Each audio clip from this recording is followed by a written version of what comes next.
el modernismo en primer lugar, y desde luego ustedes recuerdan, ¿no es cierto?, que hablar del modernismo significa hablar de Rubén Darío, el nicaragüense Rubén Darío. Y el segundo ítem, poesía hispanoamericana contemporánea, que comprende una pléyade de poetas, ¿no?, como Huidobro, el propio Vallejo, desde luego, como no, nuestro Vallejo, Vicente Huidobro, Nicanor Parra, chilenos ambos, Nicanor Parra y Vicente Huidobro son chilenos. Octavio Paz, el mexicano Octavio Paz, que fue premio Nobel también, un gran poeta y ensayista, un gran investigador, que vivió hasta 1998. Y, como no, acabo de decirlo, el peruano César Vallejo. Estaba olvidando mencionar también en esta pléyade, que así yo le llamo, notabilísimos poetas, al nicaragüense, otro nicaragüense, ya no estamos en el modernismo, ya estamos en la nueva poesía del siglo XX, Ernesto Cardenal. Ernesto Cardenal es un poeta muy peculiar, él es sacerdote, pero creo que dejó en suspenso su profesión sacerdotal para dedicarse a la poesía. Una poesía de una gran sensibilidad, sobre todo social. Hizo un poema hermoso dedicado a Marilyn Monroe. Ustedes saben, escucharon algo sobre Marilyn Monroe, alumnas y alumnos podrían responder, ¿alguien podría responder? ¿Saben quién fue Marilyn Monroe? Nadie lo sabe. Fue una actriz de cine, una actriz muy bella, una rubia, del tiempo del presidente Kennedy.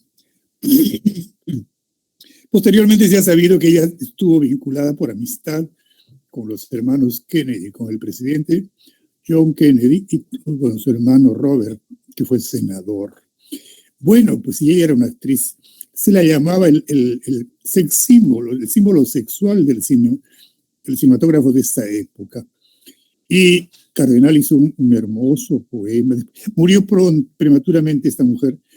Se cree que se suicidó, la encontraron muerta por exceso de barbitúricos, tal vez. Y les leo unos versos nada más, porque no tenemos tiempo. Señor, se dirige a Dios. A fin de cuentas, él es un sacerdote, un poeta, sacerdote. Señor, recibe a esta muchacha conocida en toda la tierra con el nombre de Marilyn Monroe, aunque ese no era su verdadero nombre. Pero tú conoces su verdadero nombre, el de la huerfanita violada a los 9 años y la empleadita de tienda que a los 16 se había querido matar y que ahora se presenta ante ti sin ningún maquillaje, sin su agente de prensa, sin fotógrafos y sin firmar autógrafos, sola como un astronauta frente a la noche espacial. Miren qué bellos versos, ¿verdad? Que no parecen versos porque son versos unos largos, otros cortos, de tal manera que la lectura nos da la impresión de que fuera prosa. Qué hermoso el poema que le dedica Ernesto Cardenal a Marilyn Monroe. Pero de todo este conjunto de poetas de los distintos países de nuestra América, el sílabo hoy nos manda detenernos solo en otro premio Nobel, el chileno Pablo Neruda. Empecemos pues por el modernismo y Rubén Darío. El modernismo es una corriente, usted recuerda, yo creo que sí, literaria que se desarrolló en hispano y que surgió acá, se inició acá entre los años 1880 más o menos y tuvo una vigencia aproximadamente hasta la segunda década del siglo XX, hasta 1920 más o menos. Este es el primer y creo que único movimiento, una corriente literaria o escuela, como se le quiera llamar, realmente plenamente originario de nuestra América, que surgió acá, entre estos poetas, entre los cuales destaca Rubén Darío. Y también hay un peruano, ¿no es cierto?, un famoso peruano, integrante del modernismo, muy destacado, Chocano, José Santos Chocano. Bueno, pues este movimiento surgió en América, sus características son muy, muy propias, y más bien llegó a influenciar en la Europa, en España por lo menos. Hubo varios poetas de la generación del 98 principalmente, que se sintieron influenciados en algunos aspectos por el modernismo proveniente de la América hispánica, de Hispanoamérica. ¿De qué manera se dio este fenómeno, esta corriente, esta escuela? Desde el punto de vista del contexto histórico, social, el modernismo se desarrolla en un contexto de importantes cambios socioeconómicos que venían produciéndose en nuestros países. Las sociedades tradicionales y atrasadas de nuestros países venían siendo impactados por procesos de modernización que se daban sobre todo en el primer mundo, ¿no es cierto? En Norteamérica y en Europa. Las sociedades hispanoamericanas entonces van incorporando de manera lenta, paulatina, pero progresiva y desigual los rasgos propios del capitalismo. Se va implantando el capitalismo como un modelo de la modernidad. Y en cuanto a la situación social del artista, hay que referirnos a eso porque Rubén Darío, le da cabida a este aspecto, a la situación social del artista. Estos procesos a los que me acabo de referir afectaron la propia situación social de los artistas. Las obras de arte, por ejemplo, se transforman en mercancía, se valorizan, se les asigna, lo cual finalmente está bien, ¿verdad? Porque la obra de arte también tiene un valor monetario, pero nunca antes había sido así.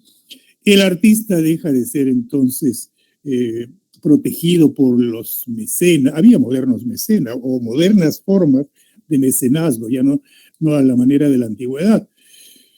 Va desapareciendo este nuevo mecenazgo por parte de las clases dominantes y el artista comienza a tener que valerse por su producción, por lo que vende, por lo que produce, para sobrevivir. Entonces, y no es fácil, ¿no?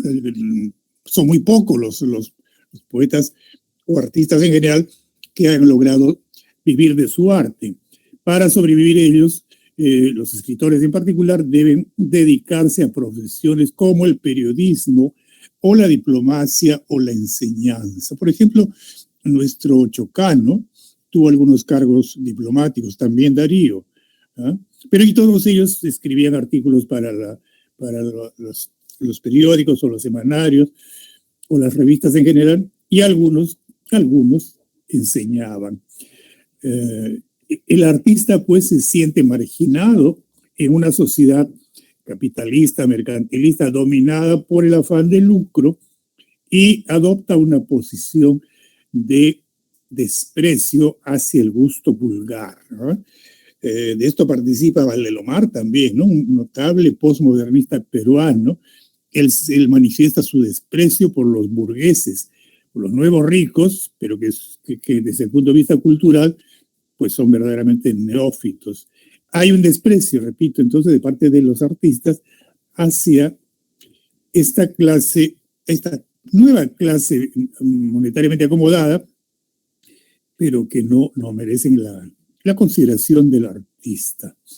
Bueno, pasemos a ver las características del modernismo. Acá está lo que acabo de decirle, ¿no es cierto? O algo de lo que les he dicho. Fue el primer movimiento literario originado en Hispanoamérica y que llegó a influir en algunos escritores de España.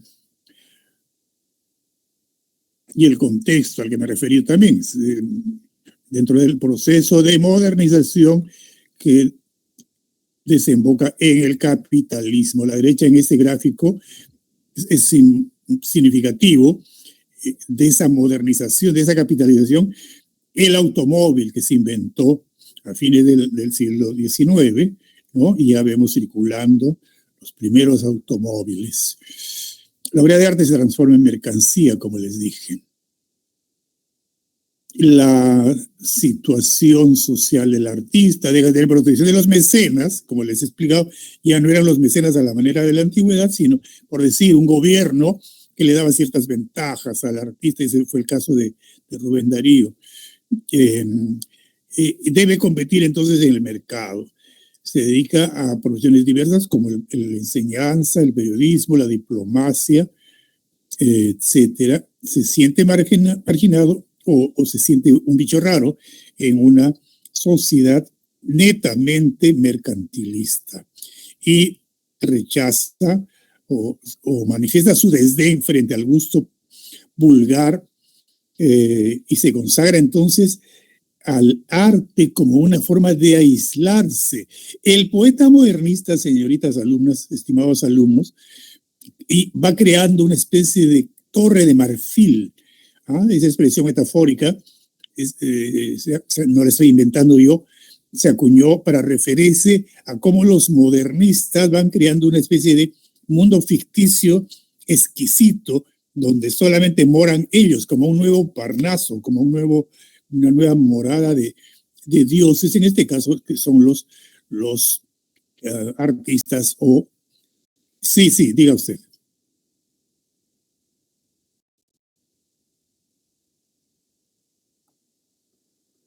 Ajá. Sí, claro, digamos, el- el- la, un libro, pues, pongamos en el caso de, de, de Darío, eh, Cantos de Vida y Esperanza. La publicación se hacía mediante van surgiendo las editoriales como empresas, ¿no es cierto? Y la editorial le pone un precio, tiene un costo. Antes no ocurría así. Entonces, y el lanzamiento de una obra con un tiraje, qué sé yo, de 1000 o más de ejemplares, tiene un costo y las editoriales se van convirtiendo también en empresas, capitalistas. En el caso y luego, como consecuencia lógica, cada ejemplar, cada libro va a tener un precio, un costo. Anteriormente no era así. Los precios de los libros que se publicaban eran más bien simbólicos. Pero estamos hablando, además, mi querido alumno, de la obra de arte en general. No solo estamos hablando de la poesía o de la literatura. Una pintura, ¿no? También debe tener un precio. Por lo tanto, lo que yo les he dicho, lo repito ahora, es algo paradójico, ¿no es cierto? Por un lado, es justo, ¿no es cierto?, que se valore monetariamente la obra del artista, poeta, pintor o músico, lo que fuese. Pero por otro lado, ellos sienten como que se está profanando al ponerle un precio como si fuera pues una producción de una fábrica. ¿Me entiende usted? A eso nos referimos cuando decimos que Darío y los modernistas sienten desprecio por ese capital y al mismo tiempo van incorporando, mal que bien, les guste o no, van formando parte de ese mundo capitalista donde todo tiene un precio, ¿verdad? De manera que el aislamiento en esa torre de marfil es algo en realidad artificial, más que nada son palabras. Cuando termina el modernismo y van surgiendo las nuevas corrientes, hubo algún crítico cuyo nombre no recuerdo ahora, que dijo, y es tiempo de torcerle el cuello al cisne, tuércele el cuello al cisne. ¿Y a qué se refiere? El cisne, como una ave hermosa, blanca, era el símbolo de la pureza y de la exquisitez de la poesía modernista. ¿Qué quiso decir ese crítico literal? Que terminemos ya con el modernismo, porque la poesía y la literatura en general también tiene que evolucionar como evoluciona todo en el mundo. A eso nos referimos. Muy bien, dicho esto, vamos a las características. El cosmopolitismo es una de ellas. Significa esto atención hacia las más recientes corrientes de la cultura europea y norteamericana. La obra de arte pertenece al mundo, al universo.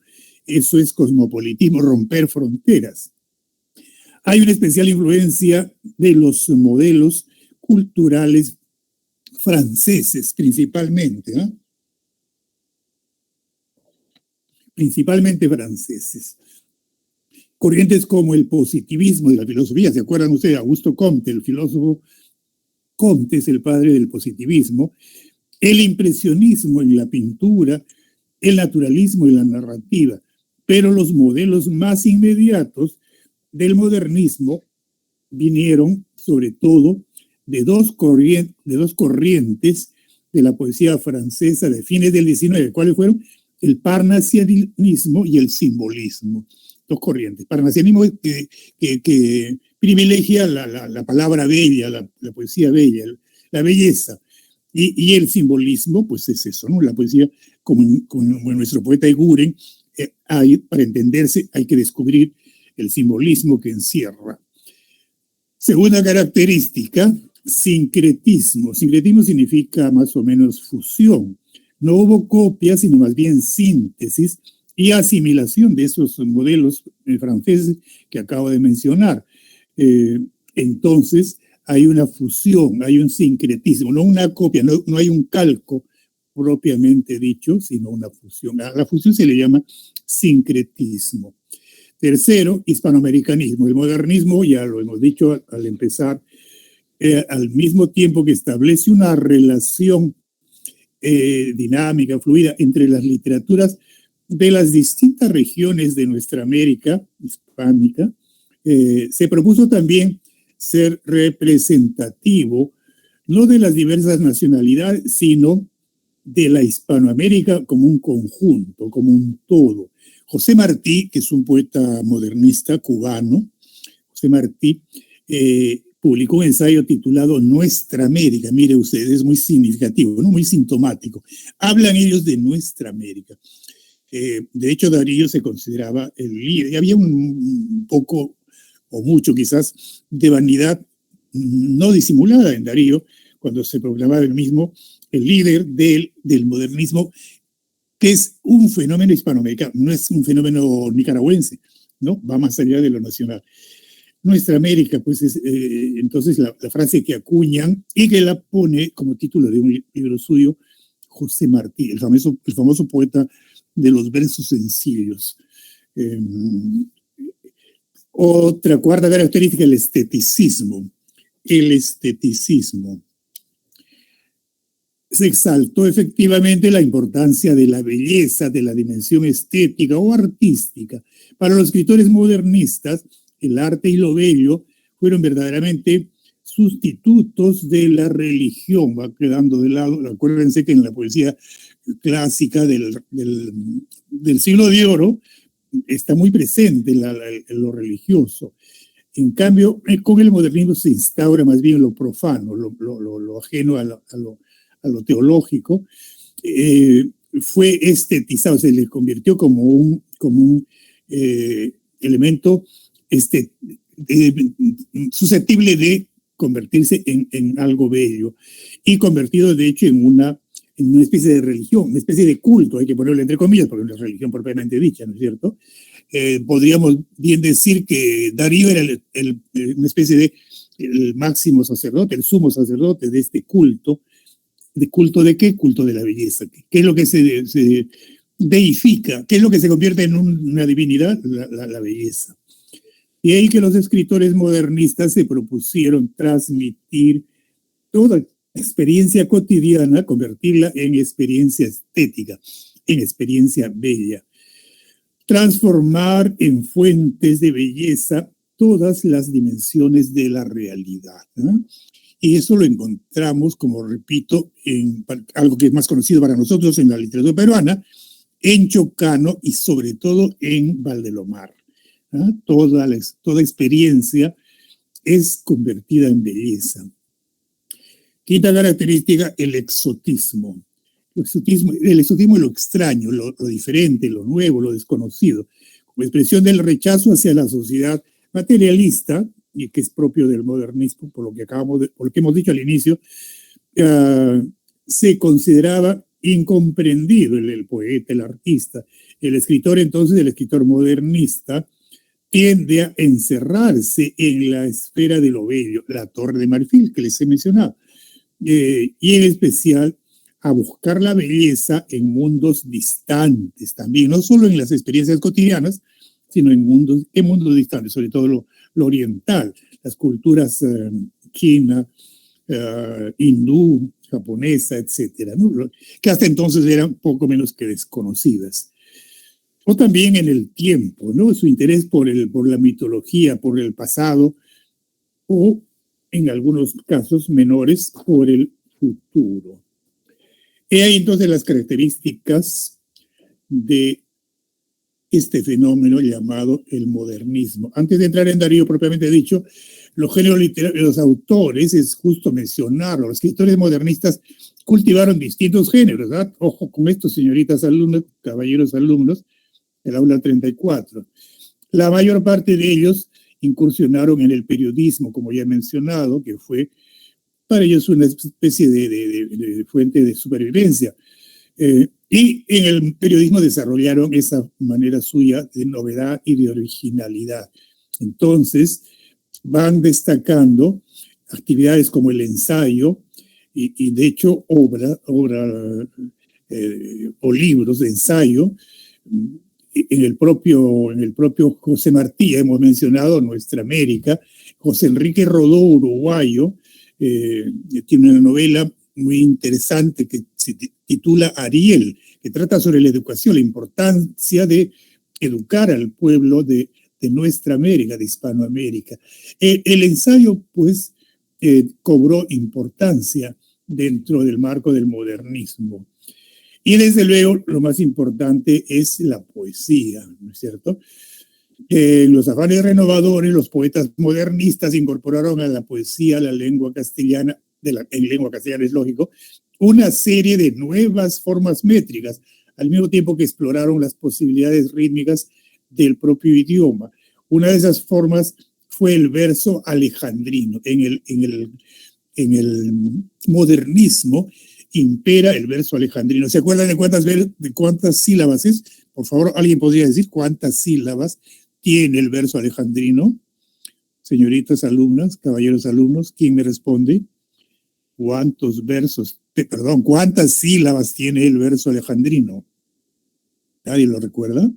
Sí lo recuerdan. Díganlo, no importa si se equivocan, yo les ayudo a rectificar. 14. 14, claro, 14 sílabas, muy bien. Y se extendió, si miramos, señorita, usted revise dentro de un rato, después de la clase, por ahí, el hermano ausente en la cena pascual de Valdelomar, son versos alejandrinos, son versos largos. Y esto se extendió ampliamente entre los modernistas al permitirles el verso largo una mayor libertad en la exploración de los ritmos, y se va desplazando el verso corto, ¿no? El octosílabo, el heptasílabo, el verso de 7 o de 8. Significó pues un paso importante hacia el verso libre también. Más adelante en la poesía moderna habrá de imperar el verso libre. Y ya lo hemos notado en el fragmento que les he leído de Cardenal, de Ernesto Cardenal, en ese poema hermoso a Marilyn Monroe. Hay verso libre, unos son largos, otros son cortos. En la poesía modernista destacan Manuel Gutiérrez Nájera, mexicano, llamado Nerva, ambos son mexicanos. José Martí, de Cuba, el poeta José Martí, que publicó unos hermosos versos sencillos. Yo soy el hombre sincero de donde crece la palma, y antes de morir me quiero echar mis versos del alma. Esos versos que los han puesto en música, que les han puesto música bailable, popular, son versos tomados del poeta Martí. Si dicen que del joyero tome la joya mayor, elijo al amigo sincero y dejo a un lado el amor. Cultivo una rosa blanca para el amigo sincero que me da su mano franca, y para el cruel que me arranca el corazón con que vivo, cardos ni ortigas cultivo una rosa blanca. Miren esa generosidad que expresa Martí en sus versos sencillos. Cultivo una rosa blanca para el amigo sincero. Y si el amigo sincero me paga mal, no importa, de todos modos, no le doy cardos ni ortigas. Las ortigas son plantas venenosas. Sigo cultivando una rosa blanca. La generosidad. José Asunción Silva, colombiano, Leopoldo Lugones, argentino, Julio Herrera, uruguayo, y muy especialmente, claro, el líder, y está además decir, el peruano Chocano. Y en narrativa también, en narrativa modernismo coexistió cronológicamente y compitió con otras corrientes como el naturalismo, que publicaba también prosa. Los modernistas cultivaron mucho más el cuento que la novela, y tenemos el caso de Rubén Darío. Casi todos los autores ya mencionados en el género lírico hicieron también narrativa. Es el caso, repito, del propio Rubén Darío, de Martí, el cubano, Silva, Lugones, etc. Entremos en Rubén Darío ahora sí, sin pérdida de tiempo. Darío es el máximo representante del modernismo que vivió entre 1867 y 1916. Renovó la lírica hispanoamericana al crear una nueva propuesta estética llamada así, modernismo. La obra suya comprende, en narrativa, escribió numerosos cuentos que solía publicar en periódicos y revistas. Los más conocidos están recogidos en su libro Azul. Y los ensayos, un libro titulado Los Raros. Y en poesía, el propio libro Azul, publicado en 1888, como figura acá en la diapositiva, ¿no es cierto?, contiene poesía en verso y también cuentos. Es su primera obra maestra de consideración. Sus obras líricas poéticas posteriores al libro Azul son Prosas profanas de 1896 y Cantos de vida y esperanza de 1905. Bueno, pues entonces, dicho esto, el libro Azul, en efecto, inicia el modernismo hispanoamericano y es producto del contacto con los más recientes desarrollos de la literatura europea, a las corrientes a las que ya he mencionado, principalmente el parnasianismo y el simbolismo. Esta obra, el libro Azul de Darío, comprende un conjunto, y estoy insistiendo, de cuentos y poemas al mismo tiempo. Los cuentos tienen como tema principal la situación de rechazo al artista en el mundo moderno. Se siente rechazado el artista por no formar parte de ese mundo material o materialista. El estilo, en cuanto a la cuestión estilística, en los cuentos se incorpora elementos poéticos como imágenes plásticas, la plasticidad, la sonoridad, la musicalidad, ¿no? Ojo, en la prosa, en los cuentos también, y una gran subjetividad lírica. Es decir, como estos cuentos son casi como poesía en prosa. En tanto que los poemas tienen como tema el amor y la naturaleza principalmente, sobre todo el amor. Pero vamos, la naturaleza tiene mucha cabida también en la poesía modernista. La literatura y los escritores también forman parte, son temática también. En el Rey Burgués, por ejemplo, claro, el Rey Burgués es prosa, pero igual, el protagonista es el propio poeta. En cuanto a la forma, estoy refiriéndome a la poesía, está integrado por 4 poemas, el libro Azul, referentes a las estaciones del año, bajo el título de El año lírico. Bien, a manera de comentario podemos decir que, con respecto a la poesía, que se observa la presencia de rasgos románticos. Hay todavía la presencia, un remanente, unos restos de romanticismo dentro del modernismo. Y en cuanto a la prosa, es una síntesis y asimilación de las nuevas orientaciones estéticas, ya sea del naturalismo como del parnasianismo y del simbolismo, que son corrientes burguesas. Perdón, ¿por qué dije burguesas? Porque estoy mirando el texto del Rey Burgués. Corrientes de Francia, francesas. El Rey Burgués. Miren este fragmento. El protagonista, dije, es el poeta maltratado, marginado. Señor, el arte no está en los fríos envoltorios de mármol, ni en los cuadros lamidos, ni en el excelente señor Onet. Señor, el arte no viste pantalones, ni habla en burgués, ni impone los puntos en todas las íes. Ni pone los puntos en todas las íes. Él es Augusto, miren esta palabra hermosa, ¿no? Él es Augusto, casi como decir es divino. Tiene mantos de oro o de llamas, o anda desnudo y amasa la greda con fiebre, y pinta con luz, y es opulento, y da golpes de ala como las águilas, o zarpazos como los leones. Señor, entre el Apolo y un ganso, preferid el Apolo, aunque el uno sea de tierra cocida y el otro de marfil. Oh, la poesía.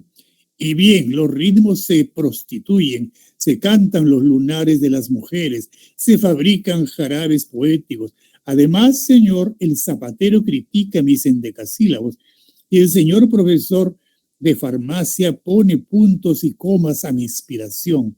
Se está refiriendo a cómo la poesía es profanada, el arte es profanado. Señor, y vos lo autorizáis todo esto. El ideal. El rey interrumpió. Ya habéis oído, ¿qué hacer? Y un filósofo al uso dijo lo siguiente: si lo permitís, señor, puede ganarse la comida con una caja de música. Podemos colocarla en el jardín, cerca de los cisnes, para cuando os paseéis, para que cuando vos, señor, el dueño del castillo, paseéis por el jardín, el pobre poeta, contratado solamente para eso, miserablemente para eso, haga sonar la caja de música. Y ese es el cuento en que se protesta. ¿Qué ocurre? ¿En qué termina este relato? En que al pobre poeta no le queda otro remedio que aceptar, y está ahí humillado, mientras los demás se divierten en los salones de este palacio con este señor. Él muere de frío y un día lo encuentran muerto, ha muerto como consecuencia del frío en el jardín. Bueno, pues eso es lo que hay que decir sobre Darío. Muy a la carrera, muy a mi pesar. Sí, aló, sí, diga usted, diga usted.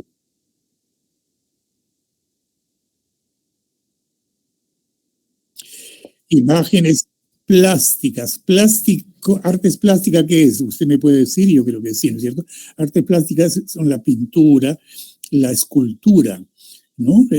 La artesanía, la plasticidad significa posibilidad de movimiento. Ahora, ¿cómo le aplicamos eso a la poesía, al verso? Es una manera de decir, se nota cierta plasticidad en cuanto que la palabra también es moldeable. Se puede decir una cosa y otra totalmente opuesta. Ahí nomás a renglón seguido. Eso lo encontramos en Valdenomar y desde luego en el propio Darío. A eso se le llama plasticidad. Claro, no en sentido estricto, ¿no es cierto? En sentido estricto la plasticidad se da en la pintura, en la escultura, pero en sentido figurado también en la poesía. Más o menos, sí.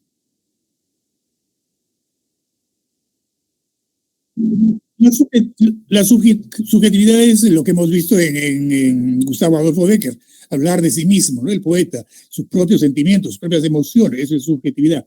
Y la musicalidad, yo no sé si me puedo adelantar brevemente si encuentro acá.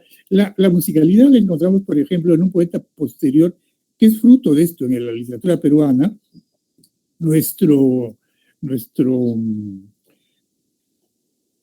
poeta que vivió en Barranco, Eguren.